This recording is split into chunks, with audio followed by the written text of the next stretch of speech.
Hey, how you doing? This is Adam Post, publisher of College of the Dead, 30-year veteran of making comic books, making stories, publishing other books, and hiring people. I've hired people freelance to do work on my books. I've hired people to work in my offices. I've hired people to work from home in their offices. I've collaborated with some people who are very well known, who are executives, and I've worked with people who are administrative assistants. I've hired people in the United States, I've hired people in other countries. And I've collaborated with some great people. And the reason we're doing this video today about getting hired and hiring people is I had an issue with a friend of mine who really talented professional graphic artist. We're going to call him Rob. And it took Rob 6 weeks to find a job, where normally it would just take him like one interview, boom, and he would get the job. So here's what happened. So Rob was going on interviews. He was getting interviews. He was showing his work. People liked his work. He would think that the interview was going well. And, sometimes they'd be polite and tell him, look, we just went with someone else. Sometimes they would never get back to him. And, I'm a friend, okay? I'm going to help anybody who's going to ask, but I really don't put myself out and start saying, hey, you need to do this, you need to do that, ask penetrating questions, unless someone's really having a hard time and they ask, Adam, what do you think I should do? So finally, after 6 weeks of this, probably 15 interviews, Rob went on an interview and he's like, I got it. I got this great job. And I'm like, wow, man, thanks for telling me. Really happy for you. Always support my friends. And then I was like, Rob, so how'd that job go? Like the next 2 days, I would follow up just to make sure things are going good. I don't know if anybody, you guys have been out of work for a while. Somebody who has, but that's a hard thing to go through. Okay. It doesn't feel good. Especially when you got a lot of bills to pay. So he tells me he didn't get it. And I'm like, Rob, what? You said it went well. And he's like, yeah, I'm really not sure what happened. We seem to get along well. So I was like, all right. I was like, listen, no more fooling around. Tell me exactly what happened. You walked through the door, you sat down, you had a conversation. And here's what happened. So he explained his experience to them. They liked his experience. He then talked about what he was looking to do with the company and their position that was available. And they were like, they explained it or whatever. And then things started to go well. And then what he did was he said, hey, by the way, on my previous job, they were asking me to do some work overtime and do a little extra work at home, and they didn't pay me for it. So, that was one of the things that really didn't work out so well at that other job, essentially saying, hey, you want to hire Rob, you better be paying him for the overtime. And I was like, you didn't say that, did you, man? And he was like, yeah, I did say it. And look, people that work for time, their time is very valuable. Even people that work on a completed project basis, their time is very valuable. So their time should always be respected. And it's not right what they did to him at that other job. In fact, it's a long story, but bottom line is, it is not the right thing to do. However, you cannot carry that to the next job.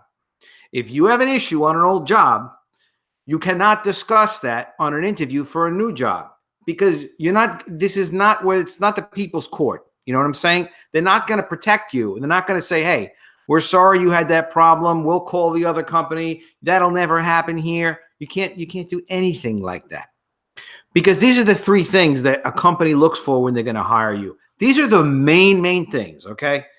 Number one, are you competent? Can you do the job? That's what they're trying to figure out. Number one, do you have the skills for what they want to hire? No, if you're going in for brain surgeon, if you're going in for graphic design, if you're going in for being a teacher, or if you're going into McDonald's, whatever it is, it doesn't matter. Number one, can the guy do the job? Can the girl do the job? Can the person in front of me, I don't want to offend anybody, but can the person in front of me, I think that's still okay to say, do the job?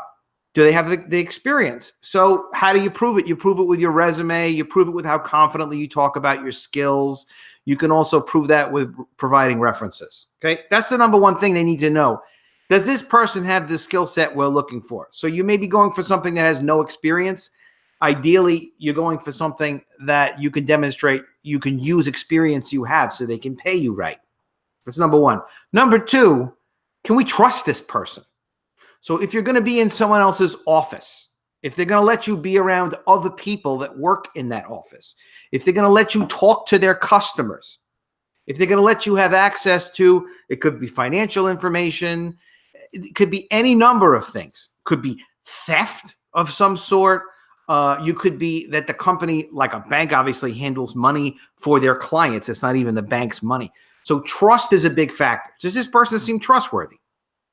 It's important. So just keep that in the back of your mind. Number one, demonstrate that you're competent. Number two, demonstrate you could be trusted. Number three, the big one, don't seem crazy. Don't seem like, well, maybe this person's, a little nuts. Don't seem nuts. Don't bring things into the conversation that have nothing to do with this job, this opportunity at this time. Was it crazy to bring up a prior work experience that didn't go well? Yeah, that was crazy. That was a crazy thing. I love this guy, Rob. He's a great person. He's a good person, I promise you. But that was a crazy thing to do. And if I was hiring, I would have said, oh, okay, yeah, wow, sorry to hear about that. No way would I hire this person, because that has no business being discussed on that job interview, okay? Now, number one, show them you're competent. Number two, show them you could be trusted. And number three, nothing crazy. Let them lead. Let them tell you what they want to know. They've got a job to do. They've got those two main things to figure out, and a couple of other things. But those are the two main things. Number three, don't give off a vibe that you're crazy. Please. Please don't do that. And I'll tell you what, did it work for Rob? You want to know what? It worked like really well for Rob. He got a very good job. He's still there. He's happy. And I'm really glad that I gave him the advice. And that's why I'm doing this video. If you know somebody who's looking, there are other things for them to consider than what I said, than these three things. These are the three main things, okay? Competent, trustworthy, not crazy. All right? Now, my passion project, the thing I am most passionate about right now, is this project called College of the Dead. It is a graphic novel that I am publishing. It's on collegeofthedead.com and on Indiegogo.com. You can search it up there, but there'll be links in the description. I want you to look at it. It's really well done. It's 140 pages. It's a zombie apocalypse that takes place on a college campus.